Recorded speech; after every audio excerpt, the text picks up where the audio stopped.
আসসালামু আলাইকুম সুপ্রিয় দর্শক, আশা করি সবাই আল্লাহর রহমতে অনেক ভালো আছেন। স্ক্রিনে আপনারা যে বাড়ির ডিজাইনটি দেখতে পারতেছেন, সেম এই ডিজাইনে যদি আপনারা বাড়ি তৈরি করেন তাহলে আপনাদের টোটাল জমি লাগবে 40 feet by 40 fit.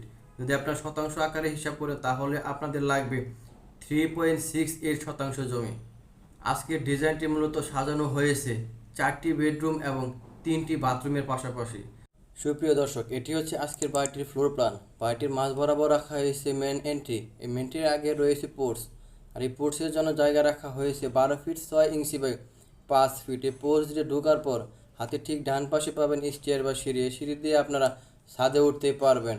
So viewers, drawing রুমের জন্য জায়গা রাখা হয়েছে প্রথমে 12 ফিট 6 ইঞ্চি বাই 12 ফিট 6 ইঞ্চি। এই ড্রয়িং রুম থেকে সোজা যদি আপনারা অগ্রসর হন তাহলে প্রথমে আপনারা পাবেন ডাইনিং স্পেস।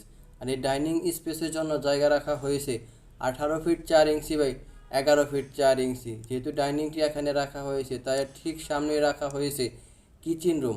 আর এই কিচেন রুমের জন্য জায়গা রাখা হয়েছে 8 ফিট বাই 9 ফিট।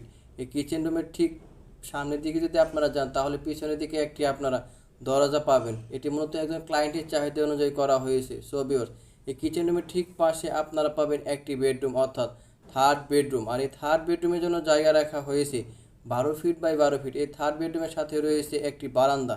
আর এই বারান্দার জন্য জায়গা রাখা হয়েছে 12 ফিট বাই 3 ফিট। এই বারান্দা থেকে বের হওয়ার পর বেডরুমে আসার পর এই বেডরুমের সাথে রয়েছে আরেকটি অ্যাটাচ টয়লেট।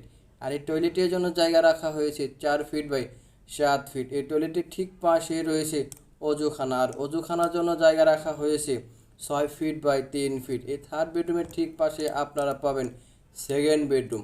আর এই সেকেন্ড বেডরুমের জন্য জায়গা রাখা হয়েছে 12 feet by 12 feet. So viewers, এই বেডরুম থেকে বের হওয়ার পর ডাইনিংয়ে আসার পর ডাইনিং থেকে যদি আপনারা আবার সামনের দিকে অগ্রসর হন তাহলে আপনারা পাবেন 4th নাম্বার বেডরুম। আর এই বেডরুমের জন্য জায়গা রাখা হয়েছে 14 ফিট বাই 12 ফিট। এই বেডরুমের ঠিক পাশে রয়েছে বাড়িটির কমন টয়লেট। আর এই কমন টয়লেটের জন্য জায়গা রাখা হয়েছে 8 ফিট বাই 5 ফিট। এই কমন টয়লেট থেকে বের হওয়ার পর ডাইনিংয়ে আসার পর ডাইনিং থেকে যদি আপনারা সামনের দিকে অগ্রসর হন তাহলে আপনারা পাবেন মাস্টার বেডরুম। আর এই মাস্টার বেডরুমের জন্য জায়গা রাখা হয়েছে 14 ফিট বাই 12 ফিট 6 ইঞ্চি। এই মাস্টার বেডরুমের সাথে রয়েছে একটি বারান্দা। আর এই বারান্দার জন্য জায়গা রাখা হয়েছে 11 ফিট বাই 3 ফিট। এই বারান্দা থেকে বের হওয়ার পর বেডরুমে আসার পর বেডরুমের ঠিক পাশে আপনারা পাবেন অ্যাটাচ টয়লেট। আর এই টয়লেটের জন্য জায়গা রাখা হয়েছে 8 ফিট বাই 5 ফিট। মোটামুটি এই সাইজে 3টি বাথরুম এবং 4টি বেডরুমের পাশাপাশি যদি আপনারা বাড়ি তৈরি করেন তাহলে আপনাদের টোটাল জমি লাগবে 40 ফিট বাই 40 ফিট অর্থাৎ 3.68 শতাংশ। যাদের এই সাইজের জমি আছে তারা আজকের এই ফ্লোর প্ল্যানটি দেখে বাড়ি তৈরি করতে পারেন।